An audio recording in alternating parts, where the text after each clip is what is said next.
good example, 125:09. Now, Jesus set an excellent example, but there are other authority figures, including us, that have to do the same thing. People and children learn by the examples that are set around us. We do a lot of hero worship in this world.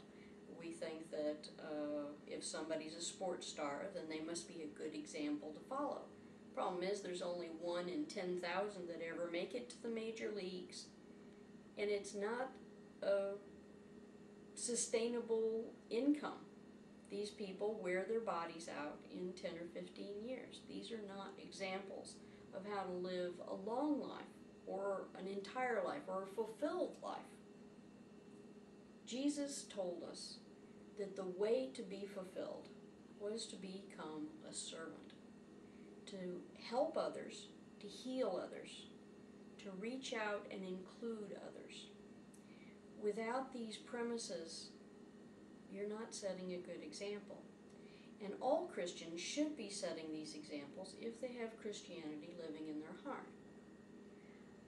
There are other authority figures that say, do as I say, not as I do. For instance, police, they're authority figures. We look up to them. We tell our children, if you're ever in trouble, go talk to a policeman, go talk to a fireman. But when I see police officers not stopping at stop signs, now they don't have their lights on, they don't look like they're on their way to a call, they're speeding past you, and it looks like they're, having a great old time, but they're not on their way to a call. This bothers me, because the way that you get people to obey the rules, obey the laws, to adhere to social conventions, is to set a good example. Well, Jesus set a good example, and he got lambasted for it. He socialized with people that were the outcasts of society, but he did it because he loved them. Now, what I would like to see is more authority figures, everyone from politicians who philander and steal and sell offices, to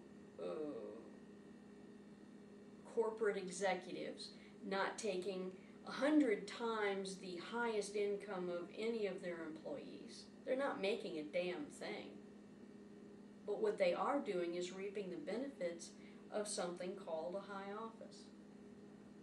I don't think it's right. If they're not making something, if they are not the starters of this companies, these aren't the founders of these companies. They didn't have this original idea of making this widget that would do this, this, and this, and it made a bunch of money. Bill Gates is one of those that falls into the category as an entrepreneur, as a starter. Some of his methods may not be as kosher as would be desired, but he did start the company. Any marketing money that he gets out of this, he earned. A CEO did not earn that money. What they're doing is juggling people and businesses in a way that either makes their company money or loses it. But what has happened recently is that even companies that are losing money are paying huge dividends and golden parachutes to people who failed. You don't pay people who fail. Their failure is their payment. You learn from your mistakes. You move on from there and become better. How are they ever going to learn to be better if you pay them to fail? They're going to learn it doesn't matter. So, to sum all of this up, as a Christian, you have a responsibility, a duty to God, that if you are going to wear the mantle called Christianity, act like it, behave like it, try and train your thoughts to be in a Christian vein. Show compassion for people. Think of them as your relatives, your brothers and sisters, and your moms and your dads. These are people who are your best friends because God made them your best friends.